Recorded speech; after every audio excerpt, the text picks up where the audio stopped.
জুলাই ঘোষণাপত্র এবং নির্বাচনের সময়সীমা ঘোষণাকে স্বাগত জানিয়েছেন বিএনপির ভারপ্রাপ্ত চেয়ারম্যান তারেক রহমান। মতভেদ থাকলেও দেশের স্বার্থে ফ্যাসিবাদ বিরোধী ঐক্য ধরে রাখারও আহ্বান জানান তিনি। বুধবার বিএনপির বিজয় মিছিল পূর্ব সংক্ষিপ্ত সমাবেশে এসব কথা বলেন তারেক রহমান। এই বিজয় মিছিলকে অন্ধকার থেকে বেরিয়ে আলোর পথে যাত্রা শুরু বলেও মন্তব্য বিএনপির ভারপ্রাপ্ত চেয়ারম্যানের। আরও জানাচ্ছেন শফিকুল হক।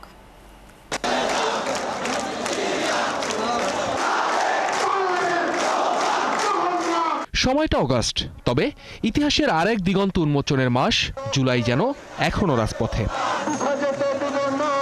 গণঅভ্যুত্থানের বর্ষপূর্তিতে জাতীয়তাবাদী দল বিএনপির বিজয় মিছিল কেবল একটি রাজনৈতিক আয়োজন ছিল না, ছিল প্রতিরোধের প্রতীক, ইতিহাসকে ফিরে দেখা এবং ভবিষ্যতের সংকল্প ঘোষণা।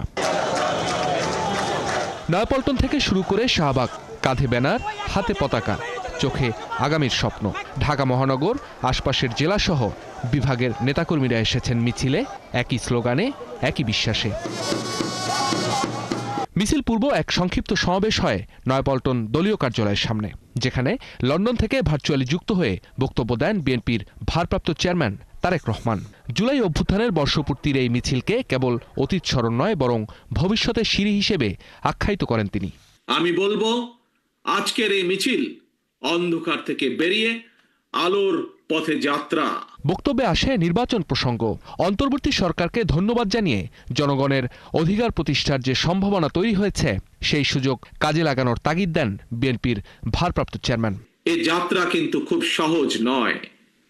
ফ্যাসিবাদ, উগ্রবাদ, চরমপন্থা যাতে আলোর পথে অন্ধকারের রেখা টেনে দিতে না পারে, এই ব্যাপারে গণতান্ত্রিক আমি জনগণকে, গণতান্ত্রিক আমি বাংলাদেশের প্রতিটি ভাই বোনকে আমি সদা সতর্ক থাকার আহ্বান জানাই। ফ্যাসিবাদের শাসনামলে কেউ নিরাপদ ছিল না মন্তব্য করে তারেক রহমান আরও বলেন, গণতন্ত্র আর আইনের শাসন না থাকলে কেউই নিরাপদ নয়। বিভিন্ন ইস্যুতে আমাদের মধ্যে ভিন্ন ভিন্ন মতভেদ থাকবে, কিন্তু সেই ভিন্ন মত নিরসনে আলোচনা হবে। তবে জাতীয় ইস্যুতে গণতন্ত্রের পক্ষের রাজনৈতিক দলগুলোর মধ্যে যাতে মুখ দেখাদেখি বন্ধ না হয়, সেই লক্ষ্যে জাতীয় স্বার্থে আমাদের সকলকে ঐক্যবদ্ধ থাকা প্রয়োজন। আমি বিশ্বাস করি, ধর্ম, দর্শন, মত যার যার, রাষ্ট্র আমাদের সবার। এই বিজয় মিছিলের মধ্য দিয়ে শেষ হয় জুলাই অভ্যুত্থান ঘিরে বিএনপির ৩৬ দিনব্যাপী কর্মসূচির। শফিকুল হক, ৭১, ঢাকা।